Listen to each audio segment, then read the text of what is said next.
So then, what's the significance of this? Where you place your attention is where you place your energy. Period. Yes. So then, the stronger the emotion that you have to some problem or condition or person in your life, the more you're paying attention to them. So they captured your attention. So you're giving your power away to that person, right? Because they're capturing your attention. Wow. So then there's an energetic connection to every person, everything in your past, present reality has your energy connected to it. So now, this is the significance. When a person really decides to be defined by a vision of the future instead of the memory of the past, the hardest part about it is all of a sudden becoming conscious and not making the same unconscious choice.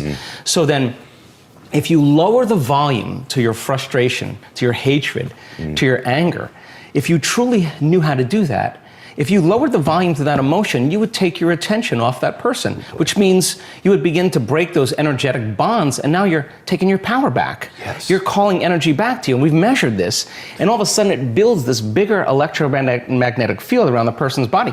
That's energy to heal. That's energy to create a new future with, right?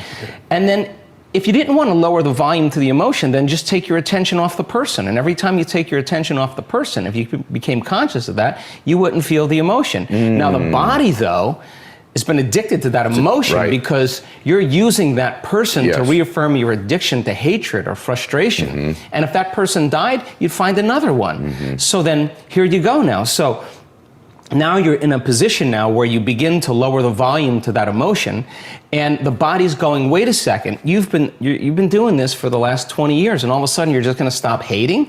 And the body says, well, I've been conditioned this way, and conditioning is based on the past. So when the body feels the lack of that emotion, just like a drug addict, it says, hey, you're off schedule here. So now the body starts influencing the mind to think about experiences that are embossed in the brain that are based on that emotion. So the emotion now is causing you to think in the past. If we teach a person then how to trade that frustration or that hatred for an elevated emotion, and they'll say, yeah, but you know, it was my ex's fault, or I got betrayed by my partner in business. Yeah, we know that. Okay, so let's take your partner in business or take your ex. Let's duct tape them, put them in a cannon, and shoot them to the moon. Now what are you going to do? Sooner or later, you got to reckon with yourself and change, right? So then, teach a person then how to trade that emotion for an elevated emotion. Now, trade the emotion for an elevated emotion.